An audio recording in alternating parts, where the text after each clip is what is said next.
চলো 133 নম্বর পৃষ্ঠায় যে অঙ্কগুলো আছে সেগুলো স্টার্ট করি। কী আছে? বারান্দার দৈর্ঘ্য মাপি। আমি আর আমার দাদা ফিতে দিয়ে আমাদের বাড়ির বারান্দা মাপছি। ফিতে দিয়ে মেপে দেখলাম বারান্দার লম্বায় 435 সেন্টিমিটার। 435 সেন্টিমিটার মানে কত মিটার কত সেন্টিমিটার দেখি। 435 সেন্টিমিটার দেখো ব্যাকেটে লিখে দিয়েছি। দেখো 100 সেন্টিমিটার সমান হচ্ছে 1 মিটার। এই যে সূত্র ধরে এগুলোকে তোমাকে জানতে হবে আর করতে হবে। 100 সেন্টিমিটার সমান হচ্ছে 1 মিটার।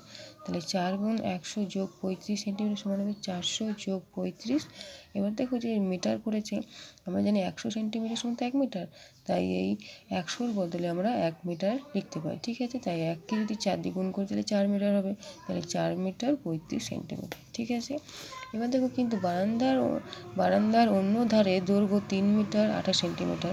তাহলে 3 মিটার 28 সেন্টিমিটার সমান কী করবো? এই যে 100 সেন্টিমিটার, এখানে সেন্টিমিটার চেয়েছে, তাহলে 100 সেন্টিমিটার সমান 1 মিটার। তাহলে 3 গুণ 100 সেন্টিমিটার যোগ 28 সেন্টিমিটার সমান হবে 300 সেন্টিমিটার যোগ 28 সেন্টিমিটার। তাহলে 100 সেন্টিমিটার সমান কত হয়? 1 মিটার। তাহলে কী হবে? এটা 328 সেন্টিমিটার। বাড়ির দরজা ফিতে দিয়ে মেপে দেখলাম দরজাটা 148 সেন্টিমিটার উঁচু।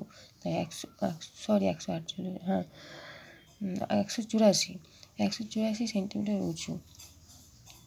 তাই 184 সেন্টিমিটার সমান কত হবে? দেখো 100 যোগ 84 সেন্টিমিটার সমান হচ্ছে 100 সেন্টিমিটার যোগ 84 সেন্টিমিটার। তাহলে আবার 100 সেন্টিমিটার সমান জানি 1 মিটার। তাহলে 1 মিটার 84 সেন্টিমিটার। আশা করি বুঝতে পারলে।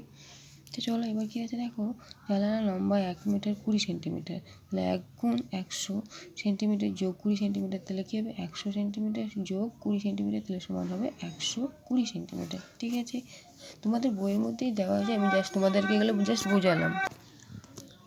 আশা করি বুঝতে পারলে, তোমাদের বইয়ের মধ্যেই ছিল, আমি তোমাদেরকে জাস্ট বুঝিয়ে দিলাম কীভাবে কী হয়। ঠিক আছে, এবার কী আছে নিজে করি। দেখো 325 সেন্টিমিটার, এখন 300 সেন্টিমিটার যোগ 25 সেন্টিমিটার, তাহলে 3 গুণ 100 সেন্টিমিটার করেছি। তাহলে যেহেতু বলেছি 100 সেন্টিমিটার সমান হয় 1 মিটার, তাহলে 3 গুণ 100 যোগ হবে 25 সেন্টিমিটার। তাহলে 100 সেন্টিমিটার সমান হয় 1 মিটার।